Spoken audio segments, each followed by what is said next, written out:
મિત્રો, once again we are here for the question growth and development, વૃદ્ધિ અને વિકાસ. મિત્રો, વૃદ્ધિ અને વિકાસ ચેપ્ટર આપણે પૂરું કર્યું. સેક્શન એ એટલે કે એમસીક્યુ, સેક્શન બી એટલે કે એક વાક્યમાં જવાબ. એ ટેક્સ્ટ બુકની પાછળ સ્વાધ્યાયમાંથી આપણે લખીએ છીએ, જે તમારે ક્લાસ વર્કમાં લખવાના છે. હવે આપણે સેક્શન સી ટૂંકમાં જવાબ એ ક્લાસ વર્કમાં લખવા માટે જે રીતે આપણે દર વર્ષે અગાઉના ચેપ્ટરમાં પણ ટૂંકમાં જવાબ, મુદ્દાસર જવાબ, વિસ્તારપૂર્વક જવાબ section C D E tick કરાવી છે, એ જ રીતે આમાં પણ સ્વાધ્યાયમાં ટીક કરશું. બીજી એક વાત મિત્રો, એપ્લિકેશનમાં સ્કૂલની જે એપ્લિકેશન છે એમાં આ ચેપ્ટરના બોર્ડની પરીક્ષાની દ્રષ્ટિએ જે આઈએમપી ક્વેશ્ચન્સ સેક્શન એ અને બીના અપલોડ કરેલ છે. બોર્ડની પરીક્ષાની દ્રષ્ટિએ સેક્શન એ અને બીના સ્વાધ્યાય સિવાયના પ્રશ્નો બોર્ડની એપ્લિકેશન સ્કૂલની એપ્લિકેશનમાં અપલોડ કરેલ છે. તો સ્વાધ્યાય પૂરું થાય પછી આપણે એ પણ સોલ્વ કરશું. ત્યાં સુધી તમે ઘરે જાતે એના જવાબ ટ્રાય કરી શકો.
મિત્રો, પેજ નંબર 27 ઉપર ટૂંકમાં જવાબ આપો. પહેલો પ્રશ્ન છે, રાષ્ટ્રીય આવકના નિર્દેશકની મર્યાદાઓ જણાવો. મિત્રો, આ સેક્શન ડી નો પ્રશ્ન છે. આ સેક્શન સી માં 2 માર્કમાં ન પૂછાઈ શકે. આ સેક્શન ડી 3 માર્કમાં પૂછાતો પ્રશ્ન છે. એનો જવાબ પેજ નંબર 18 ઉપર, પેજ નંબર 18 ઉપર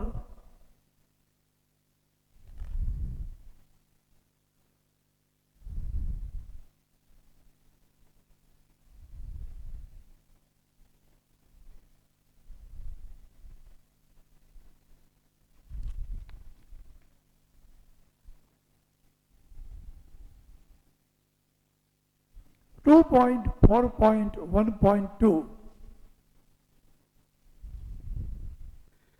મર્યાદાઓ. પેજ નંબર 18 ઉપર ટેક્સ્ટ બુકમાં 2.4.1.2 કરીને મર્યાદાઓ આપેલી છે. સેકન્ડ ક્વેશ્ચન, મિત્રો ક્લાસવર્કમાં ટેક્સ્ટબુકમાં જોઈને જવાબ લખવાના છે. ફરીવાર જ્યારે આપણે ક્લાસરૂમમાં સાથે હોઈશું ત્યારે ક્લાસવર્ક કમ્પ્લીટ જોઈએ. તમારા સમયનો પણ ઉત્તમ સદુપયોગ થાય, તમને ઘરે એક્ટિવિટી રહે અને ટેક્સ્ટબુકમાંથી ક્લાસવર્ક તૈયાર કરવામાં બોર્ડની પણ સારી એવી તૈયારી સાથે સાથે થાય.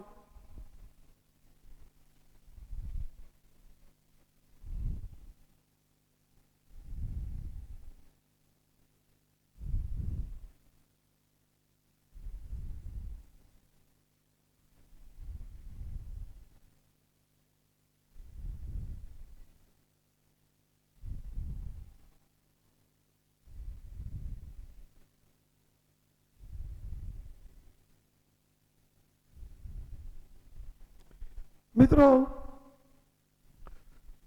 ટૂંકમાં જવાબ આપો.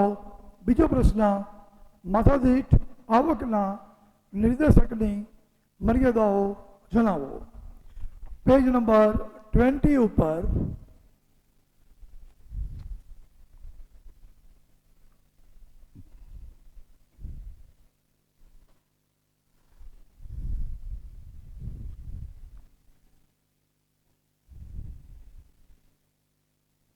પેજ નંબર 20ની શરૂઆતમાં 2.4.2.2 માત્ર અંદાજ, રાષ્ટ્રીય આવક, માથાદીઠ આવક ગણવાની મુશ્કેલી, માથાદીઠ આવક સરેરાશ દર્શાવે છે, સરખામણીની મુશ્કેલી, ભ્રામક નિર્દેશ છે. 5 મુદ્દા છે. આ પણ સેક્શન ડીમાં પૂછાય, સેક્શન સીમાં પૂછાય નહીં.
પેજ નંબર 28 એટલે કે પારિભાષિક શબ્દો.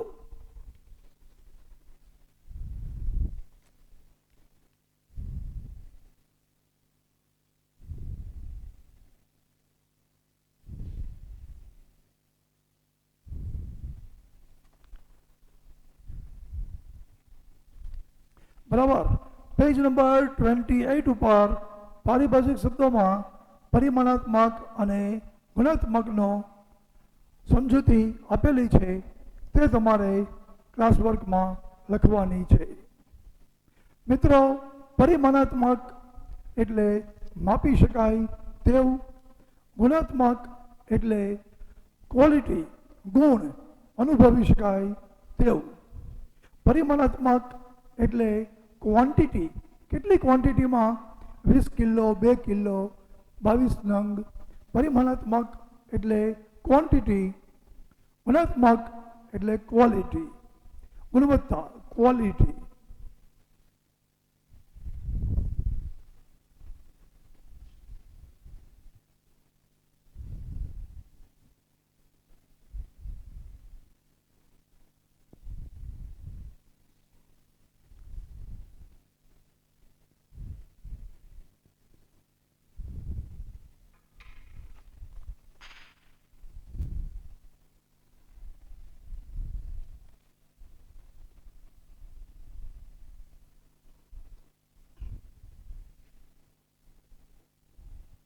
ઉત્પાદનમાં વધારો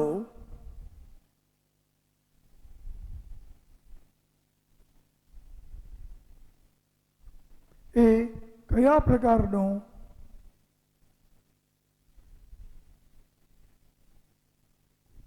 પરિવર્તન છે?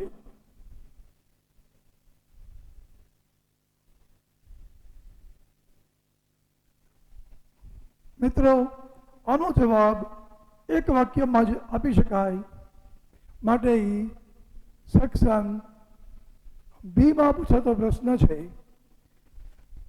આ પ્રશ્ન સેક્શન બી માં પૂછાતો છે.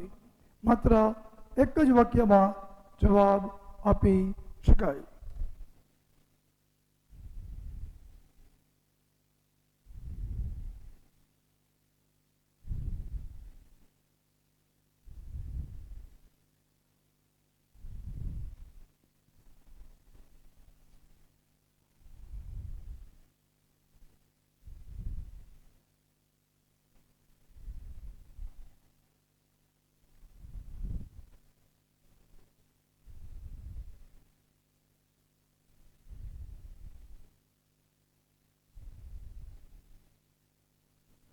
ઉત્પાદનમાં વધારો એ પરિમાણાત્મક પ્રકારનું પરિવર્તન છે.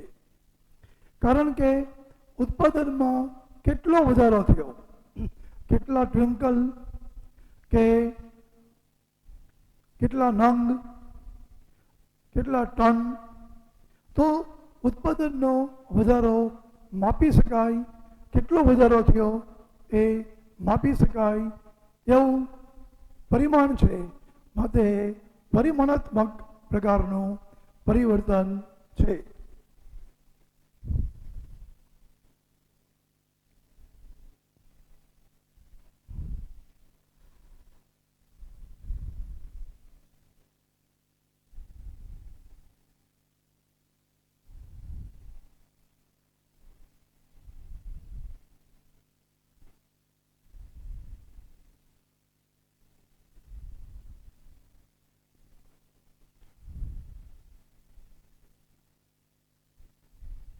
વિકાસના નિર્દેશકો શું છે? યાદી આપો.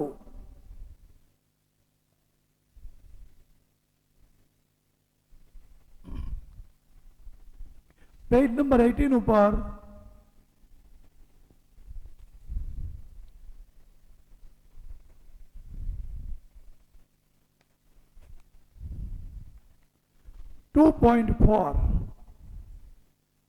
પેજ નંબર 18 ઉપર 2.4 દેશમાં વિકાસ થયો છે કે કેમ તે જાણવા માટે અને તેનું માપ કાઢવા માટે કેટલાક પરિબળોને ધ્યાનમાં લેવા પડે છે.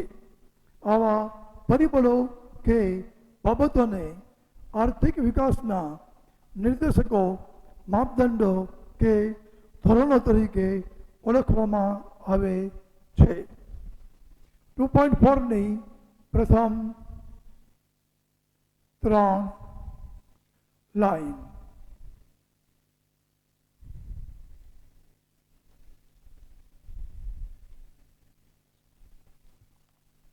પછી બીજું છે યાદી આપો.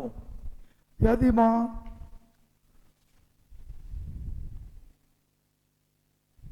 રાષ્ટ્રીય આવક,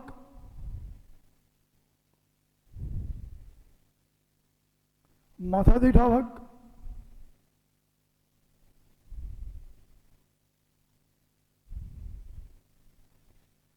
PQLI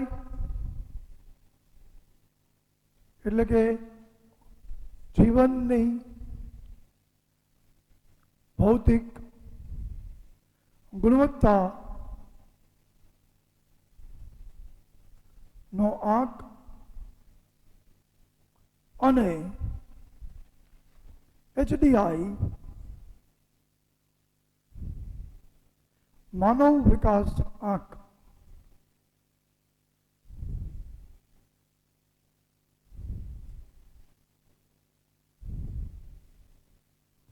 મિત્રો, વિકાસના નિર્દેશકો શું છે? યાદી આપો. ટેક્સ્ટ બુક पेज नंबर 18 पर पॉइंट नंबर 2.4 प्रथम 3 लाइन એટલે કે જે 3 લાઈન આ પ્રમાણે છે દેશમાં આર્થિક વિકાસ થયો છે કે કેમ તે જાણવા અને તેનું માપ કાઢવા માટે કેટલાક પરિબળોને ધ્યાનમાં લેવા પડે છે.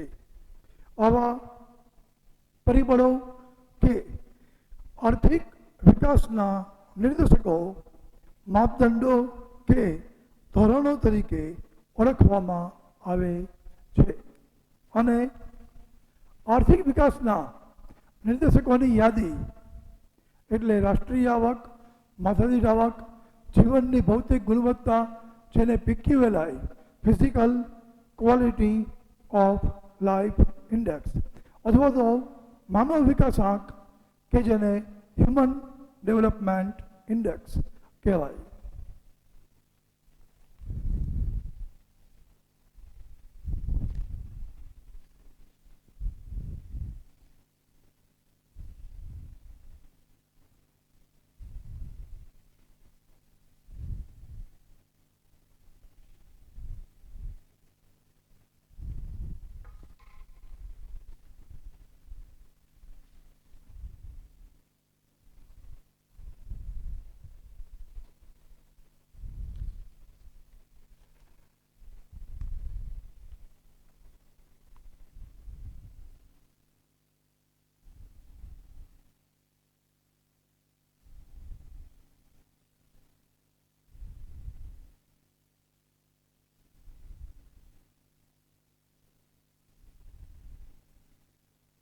વૃદ્ધિની મર્યાદાઓ જણાવો.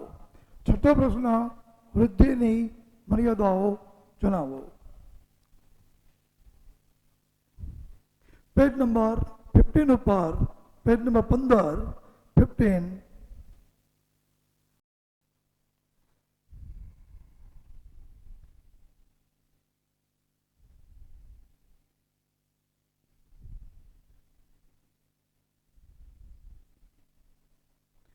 પેજ નંબર 15 2.1.2 આર્થિક વૃદ્ધિના ખ્યાલની મર્યાદાઓ. 4 points.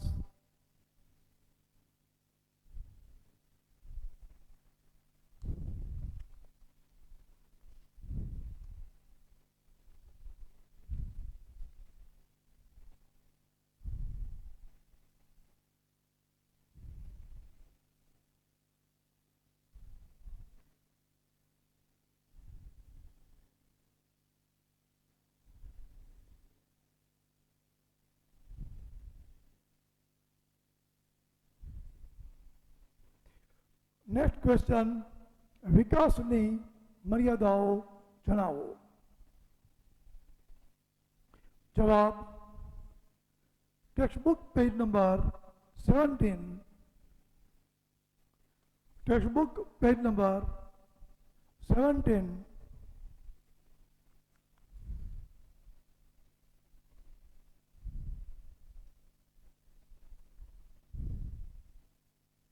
2.2.3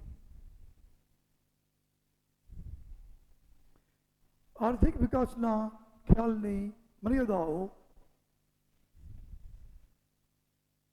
3 points.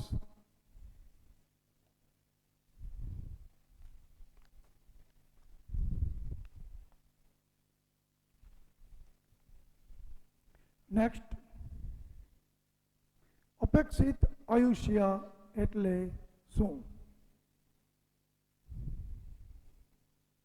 અપેક્ષિત આયુષ્ય એટલે શું? પેજ નંબર 21 ઉપર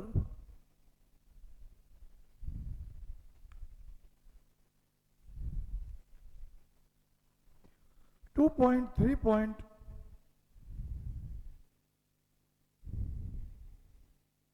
2.4.3.4 2.4.3.4 એમાં વચ્ચે અપેક્ષિત આયુષ્ય. બાળકના જન્મ સમયે તે કેટલા વર્ષનું આયુષ્ય ભોગવશે તેની અપેક્ષાને અપેક્ષિત આયુષ્ય કહે છે, જે પ્રજાનું સરેરાશ આયુષ્ય દર્શાવે છે.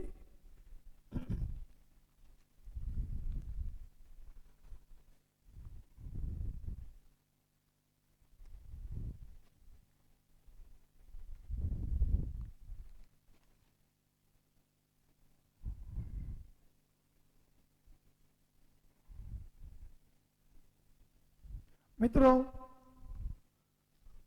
ઘણા બધા પ્રકાશનો ડાયજેસ્ટ બહાર પાડે છે. કુમાર, માર્વેલ, મોડર્ન, અપેક્ષિત, ઘણું બધું બહાર પડે છે. પણ મિત્રો, આપણે જવાબ ટેક્સ્ટ બુકમાંથી જ ક્લાસવર્કમાં લખાવી છે.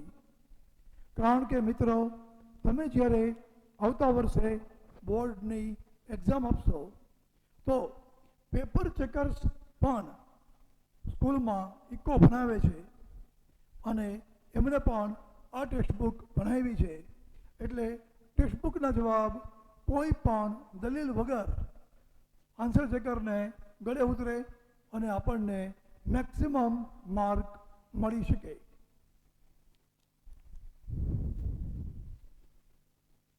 ટૂંકમાં જવાબમાં છેલ્લો જવાબ વૃદ્ધિ અને વિકાસમાંથી કોને માપવામાં મુશ્કેલી પડે છે, શા માટે?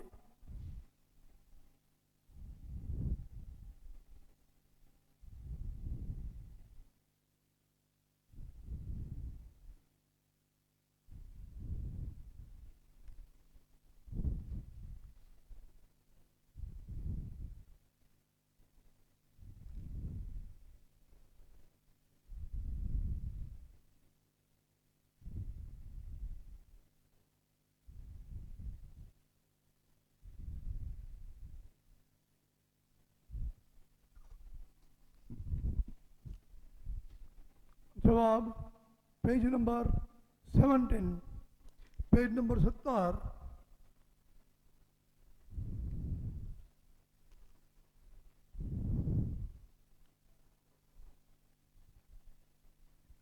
ટુ પોઈન્ટ 2.3 આ સેક્શન સી માં પૂછાય એવો પ્રશ્ન છે. સેક્શન ડી માં ન પૂછાય. સેક્શન સી એક વાક્યમાં જવાબમાં પૂછાઈ શકે એવો પ્રશ્ન છે. પેજ નંબર 17, 2.2.3 એમાં સેકન્ડ પોઈન્ટ, આર્થિક વિકાસને આર્થિક વૃદ્ધિની જેમ માપી શકાતું નથી. આર્થિક વિકાસને માપવાનું કાર્ય ખૂબ મુશ્કેલ છે, કારણ કે આર્થિક વિકાસમાં સમાજમાં આવેલા પરિવર્તનોનો પણ સમાવેશ થાય છે. તેનું માપ કાઢવાનું કાર્ય ખૂબ મુશ્કેલ છે. 2.2.3 એમાં સેકન્ડ પોઈન્ટ એ મેં તમને વાંચી સંભળાવ્યો પેજ નંબર 17 ઉપર, કે જે તમારે ક્લાસ વર્કમાં ક્વેશ્ચન નંબર 9ના જવાબ તરીકે લખવાનો છે. હવે સેક્શન ડી વિસ્તારપૂર્વક જવાબ.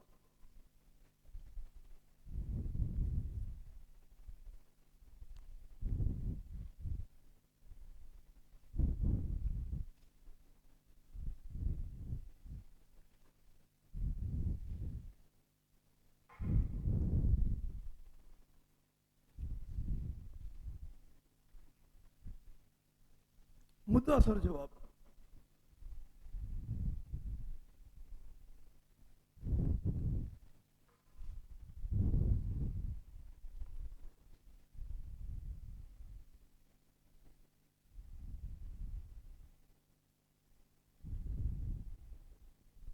મુદ્દાસર જવાબ એમાં ફર્સ્ટ,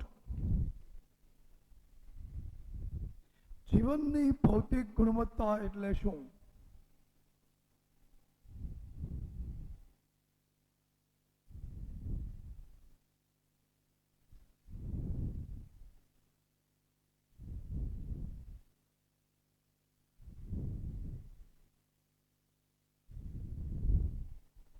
તેમાં કઈ બાબતોનો સમાવેશ થાય છે?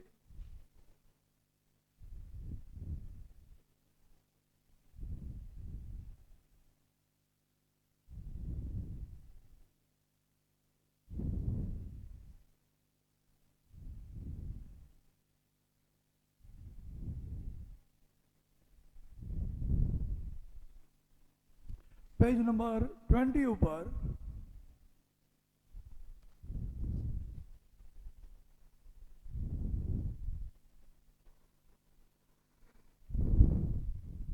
ટુ પોઈન્ટ 3.1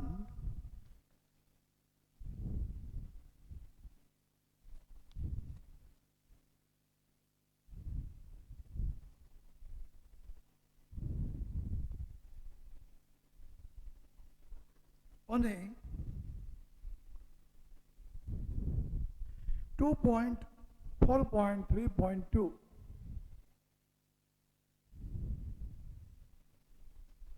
મિત્રો 2.4.3.1 એ જીવનની ભૌતિક ગુણવત્તા એટલે શું તેનો જવાબ આપે છે અને 2.4.3.2 એ તેમાં કઈ બાબતોનો સમાવેશ થાય છે તેનો જવાબ આપે છે. બંને પેજ નંબર 20 ઉપર.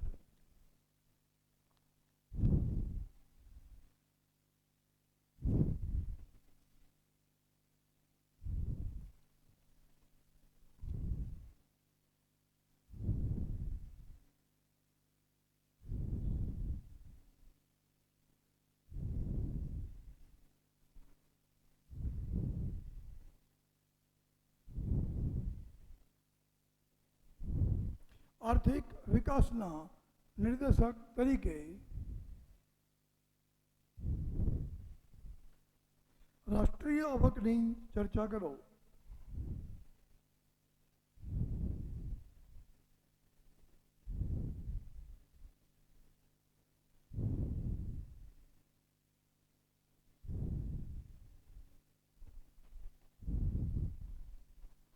પેજ નંબર 18 ઉપર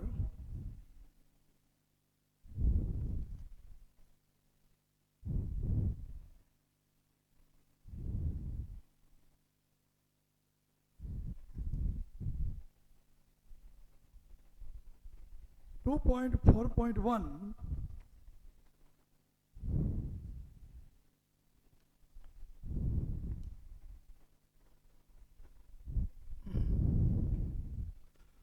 સમરાઇઝ કરી શકો.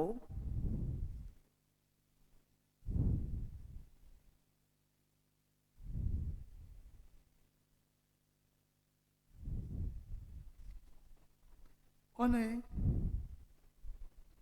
2.4.1.2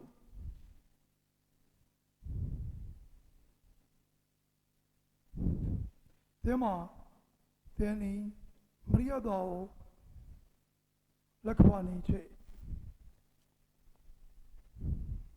મિત્રો, આર્થિક વિકાસના નિર્દેશક તરીકે રાષ્ટ્રીય આવકની ચર્ચા કરો. પેજ નંબર 18 ઉપર 2.4.1 બે ફકરામાં આપેલું છે. ટૂંકાણમાં લખવાનું છે કોષ્ટક અથવા ભારતનો આંકડા. જો મિત્રો યાદ રાખી શકો તો આખું કોષ્ટક યાદ રાખવાનું બોર્ડની પરીક્ષાની દ્રષ્ટિએ. જો યાદ ન રાખી શકો તો ભારતના આંકડા તો અવશ્ય યાદ રાખવાના.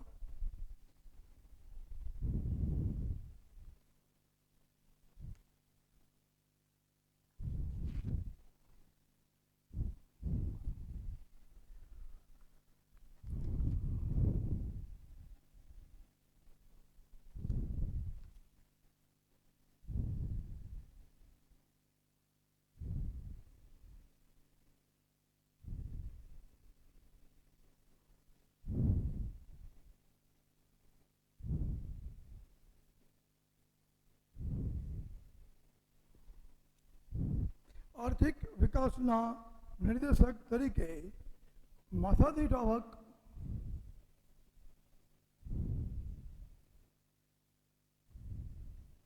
ને સમજાવો.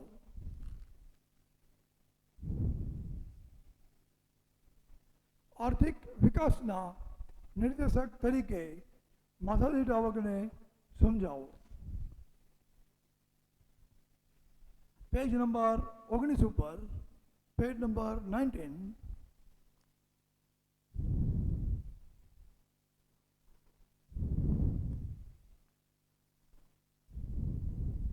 2.4.2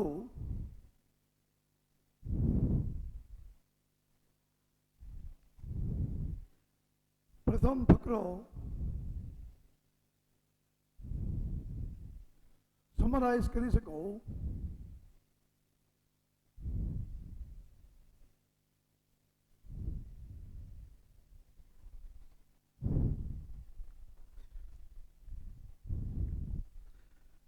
અને કોષ્ટક અથવા ભારતના આંકડા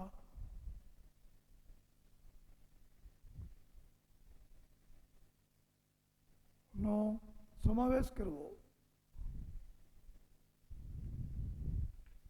મિત્રો, ત્રીજો પ્રશ્ન આર્થિક વિકાસના નિર્દેશક તરીકે માથાદીઠ આવકને સમજાવો.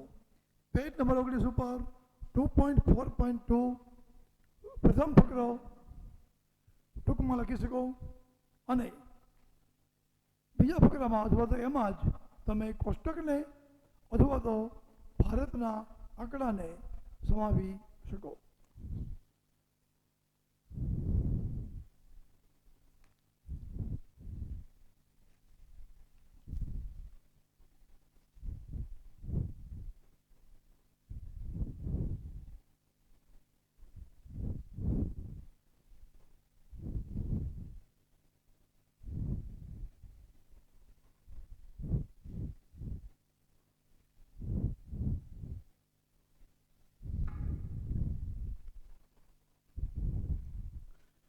ચોથો પ્રશ્ન જીવનની ભૌતિક ગુણવત્તાના આંકની મર્યાદાઓ ટૂંકમાં સમજાવો.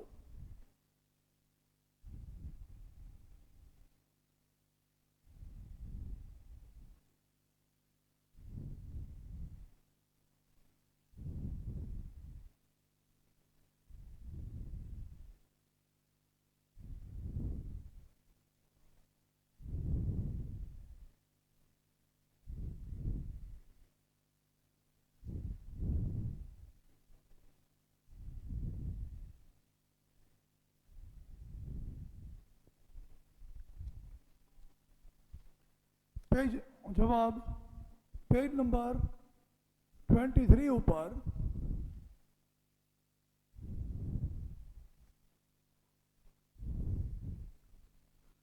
2.4.3.9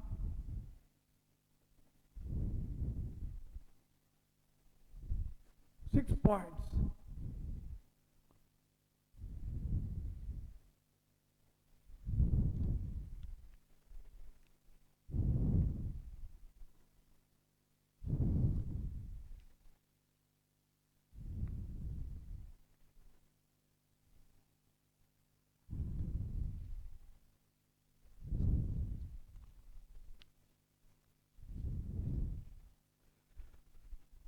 તો મિત્રો, આવતીકાલે આપણે નેક્સ્ટ લેક્ચરમાં કન્ટિન્યુ કરશું. Thank you very much. આપણે દરરોજ આ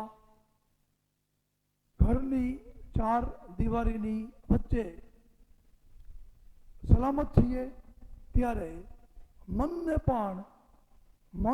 પણ સ્વસ્થ રાખવું જરૂરી છે. જેમ પૌષ્ટિક આહાર શરીરને ઇમ્યુન રોગ પ્રતિકારક શક્તિ પૌષ્ટિક આહારથી વધે છે, તે જ રીતે મનને પણ આપણે સ્વસ્થ રાખવું જરૂરી છે. એની પણ નકારાત્મક વિચારોની સામે પ્રતિકારક શક્તિ મનની પણ વિકસાવવી જોઈએ. આ માટે મિત્રો શિવ ખેરા, પોઝિટિવ એટીટ્યુડમાં મોટું નામ છે શિવ ખેરા. એમણે યુ કેન વિન નામની એક બહુ સરસ બુક લખી છે શિવ ખેરા. એમાં એમણે એક સરસ વાત કીધી છે. આપણે પણ એના કોટ સાથે, સુવિચાર સાથે આજનું લેક્ચર સમાપન કરીએ.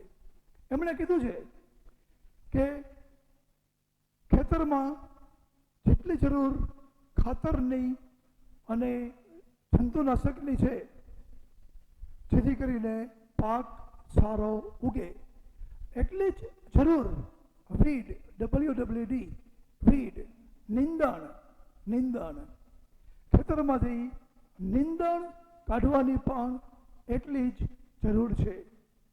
જો આપણે ખેતરમાંથી નિંદણ કાઢીએ તો જ જમીનના રસકસ પાકને મળે. મિત્રો, આપણે પણ મનની અંદરની નકારાત્મક બાબતોને દૂર કરવી જોઈએ જેથી કરીને આપણો પાક એટલે કે આપણી મહેનત ખીલી ઉઠે. મિત્રો, બેસ્ટ ઓફ લક.